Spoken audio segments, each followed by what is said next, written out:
Hello friends, CS 3352 foundation of data science சப்ஜெக்டான exam வந்து இப்போ நாளைக்கு நடக்குது. இந்த சப்ஜெக்ட் பற்றி தியரி ப்ளஸ் ப்ராப்ளம் ரெண்டுமே கலந்த மாதிரி தான் கேட்பாங்க. அப்போ இந்த சப்ஜெக்ட் பற்றி எந்த மாதிரி ஸ்டடி பண்ணலாம், இதுக்கான இம்பார்ட்டன்ட் கொஷின்ஸ் என்ன அப்படின்னு இந்த வீடியோ டீட்டெயிலாக பார்த்துலாங்க. ஃபஸ்ட்டு யூனிட் ப்ரிப்பரேஷன் பற்றி பார்த்தலாம். அதாவது இந்த சப்ஜெக்ட் பற்றி யூனிட் 1ம் 5ம் பார்த்தீங்கன்னா மேக்ஸிமம் தியரி பாட்டை கேட்பாங்க. அதே மாதிரி 4th 2nd இந்த 3rd யூனிட்டில் வந்து தியரி ப்ளஸ் ப்ராப்ளம் ரெண்டுமே கலந்த மாதிரி கேட்பாங்க. இதுலேயும் இந்த யூனிட் 3 வந்து மேக்ஸிமம் வந்து ப்ராப்ளமாக கேட்கறதுக்கு வாய்ப்பு இருக்குது. ஸோ இதன்படி பார்த்தோம்னா மேக்ஸிமம் எல்லாருமே தியரி பாட்டு வந்து படிக்க ஈஸியாக இருக்கும்.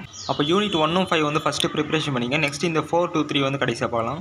ஸோ இப்போ வந்து யூனிட் 1க்கான இம்பார்ட்டன்ட் கொஷின் பற்றி பார்த்தோம்னா இதில் வந்து இந்த டேட்டா மைனிங்கும் டேட்டா வேர்ஹவுசிங்கும் ரொம்ப இம்பார்ட்டன்ட். இதில் வரக்கூடிய அந்த ஸ்டெப்ஸ், ஆர்கிடெக்சர், கேரக்டரிஸ்டிக்ஸ், டைப்ஸ் எல்லாத்தையும் நல்லா பார்த்துங்க. நெக்ஸ்ட் வந்து அந்த ஃபெசஸ் ஆஃப் டேட்டாவும் benefits and use of data சயின்ஸும் ரெண்டும் சேர்ந்த மாதிரி ஒரு கொஷினாக பார்த்துங்க. நெக்ஸ்ட் மூணாவது இந்த டேட்டா சயின்ஸ் ப்ராசஸ் ரொம்ப இம்பார்ட்டன்ட். இந்த data science process question type பொறுத்தவரை 3 விதமாக கேட்கறது வாய்ப்பு இருக்குது. ஒன்று வந்து பார்த்தீங்கன்னா காமனாக எல்லா ப்ராசஸ் வந்து டீட்டெயிலாக வந்து ரைட் பண்ண சொல்கிற மாதிரி கொஷின் கேட்கலாம். அப்படி இல்லைனா எனி 2 or 3 ப்ராசஸ் வந்து பார்த்தீங்கன்னா டீட்டெயிலாக வந்து எழுத சொல்லலாம்.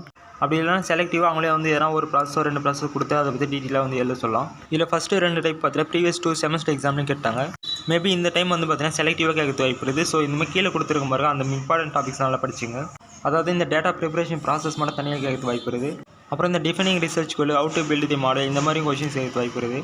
ஆக இந்த டேட்டா சயின்ஸ் ப்ராசஸ் டோட்டலாகவே நீங்கள் வந்து பார்த்தீங்கன்னா இந்த ஃபுல் ப்ராசஸ் நல்லா படிச்சுங்க. டீட்டெயிலாக படிக்கிறத பொறுத்தவரை இந்த கீழே கொடுத்த 4 டாபிக்ஸ் நல்லா படிச்சுங்க. ஓகே, யூனிட் 1 பொறுத்தவரை இந்த கொஷின்ஸ் தான் மெயினாக நல்லா படிச்சுங்க. ஓகே, நெக்ஸ்ட் வந்து யூனிட் 5க்கான கொஷின் பற்றி பார்த்தோம்னா இல்லை அந்த விஷுவலைசேஷன் வித் சீபான் கொஷனும், நெக்ஸ்ட் அந்த 3 டைமென்ஷனல் பிளாட்டிங் நல்லா படிச்சுங்க. நெக்ஸ்ட் ரெண்டாவது அந்த வேரியஸ் சார்ட்ஸ் கொஷின் நல்லா படிச்சிங்க. இல்லை அந்த line plots, scatter plots, histogram இந்த 3மே சேர்த்த மாதிரி ஒரு விஷயம் கேட்க வாய்ப்பு இருக்குது. அப்படி இல்லைனாலும் தனித்தனியாக டீட்டெயிலாக கேட்க வாய்ப்பு இருக்குது. ஆக இந்த line plots, scatter plots, histogram with example நல்லா பார்த்துங்க.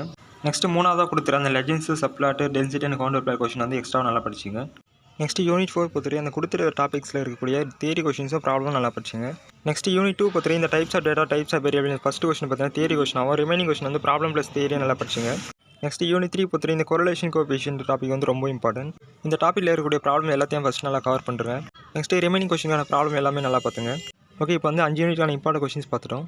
அதேமாதிரி பார்ட் சிக்கான கொஷின் பொறுத்தவரை இப்போ நான் கொடுத்துருக்க கொஷின்ஸ்லேயே நீங்கள் வந்து அதில் இருக்கக்கூடிய ப்ராப்ளம்ஸ் நல்லா தேர்வு பண்ணிட்டீங்கன்னா ஈஸியாக வந்து அட்டன் பண்ணிடலாம். அதேமாதிரி இந்த கொஷின்ஸ்க்கான நோட்ஸ் எல்லாமே பார்த்தீங்கன்னா இதுக்கான புக் மெட்டீரியல்ஸாகவே யூனிட் வைஸாக டெலிகிராம் குரூப்பில் வந்து அவைலபிளாக இருக்குது. 2 மார்க்ஸும் பார்த்தீங்கன்னா ஒவ்வொரு யூனிட்டில் வந்து கடைசியில் வந்து இருக்கும். ஸோ அதையும் நல்லா ரெஃபர் பண்ணிங்க. அண்ட் இந்த புக் மெட்டீரியல்ஸ் வந்து உங்களுக்கு வேணும்னா கீழே டிஸ்கிரிப்ஷன் வந்து லிங்க் கொடுக்குறேன். ஸோ இதை வந்து டவுன்லோட் பண்ணி யூஸ் பண்ணிங்க. ஓகே, எல்லாருமே நல்லா படிங்க. நெக்ஸ்ட் வீடியோ பார்க்கலாம். பாய்.